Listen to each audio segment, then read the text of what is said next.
চারটা জিনিস আপনার সাথে কবরের সঙ্গে হয়ে কবরে যাবে কাল কিয়ামতের ময়দানে পর্যন্ত, কিয়ামত শুরু হওয়া পর্যন্ত হাজার হাজার বছর আপনার সঙ্গী হয়ে আপনার কবরে থাকবে।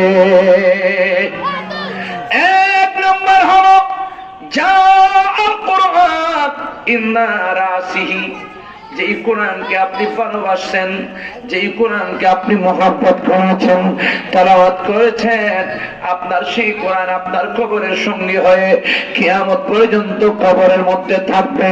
ওয়াসসালাতু আইয়ামিনিহি, পাঁচ ওয়াক্ত নামাজ পড়েছেন, পাঁচ ওয়াক্ত নামাজকে ভালোবাসেন, পাঁচ ওয়াক্ত নামাজ আপনার কবরের মধ্যে ডান পাশে যাবে। এরপরে ওয়াসসামু আন শিমালিহি, যখন রোজা রাখছেন ওই রোজা আপনার বাম পাশে যাবে। ওয়াজাআল হাসানাতু ইনদা রিজলিহি, এবং দৈনন্দিন জীবনের আমলগুলো আপনার পায়ের দিকে যাবে। এমন সময় যখন সবাই চলে যাবে, মুনকির আর নকির আসবে আপনাকে সওয়াল জবাব করার জন্য। যখন মাথার দিকে যাবে তখন মাথার দিকে কোরআনে পাক দাঁড়িয়ে যাবে, পার্টিশন হয়ে যাবে, আর মুনকির নকির সওয়াল জবাব করার সুযোগ পাবে না। এরপরে আপনার ডান পাশে যাবে সওয়াল জবাব করার জন্য। পাঁচ ওয়াক্ত নামাজ পড়েছেন, পাঁচ ওয়াক্ত নামাজকে ভালোবাসেন, পাঁচ ওয়াক্ত নামাজ আপনার ডান পাশে পার্টিশন হয়ে দাঁড়ায়া যাবে, সওয়াল জবাব করতে পারবে না।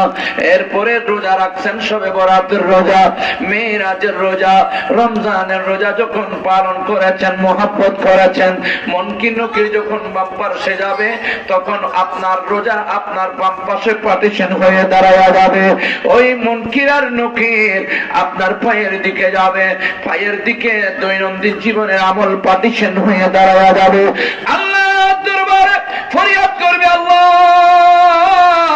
এমন একজন ব্যতিক্রম মুর্দার কবরের মধ্যে আসছে আল্লাহ, যার মাথার দিকে গেলে কোরআন পার্টিশন হয়ে দাঁড়ায়া যায়, ডান পাশে গেলে আল্লাহ নামাজ দাঁড়াইয়া যায়, বাম পাশে গেলে আল্লাহ রোজা দাঁড়াইয়া যায়, পায়ের দিকে গেলে আল্লাহ একেবারে দৈনন্দিন জীবনের আমল দাঁড়াইয়া যায়। কোন মতে আল্লাহ সওয়াল জবাব করতে পারি না।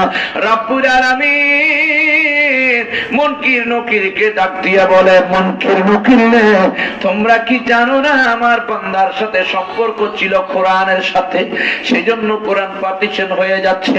সম্পর্ক ছিল নামাজের সাথে, নামাজ দাঁড়িয়ে যাচ্ছে। সম্পর্ক ছিল রোজার সাথে, রোজা দাঁড়িয়ে যাচ্ছে।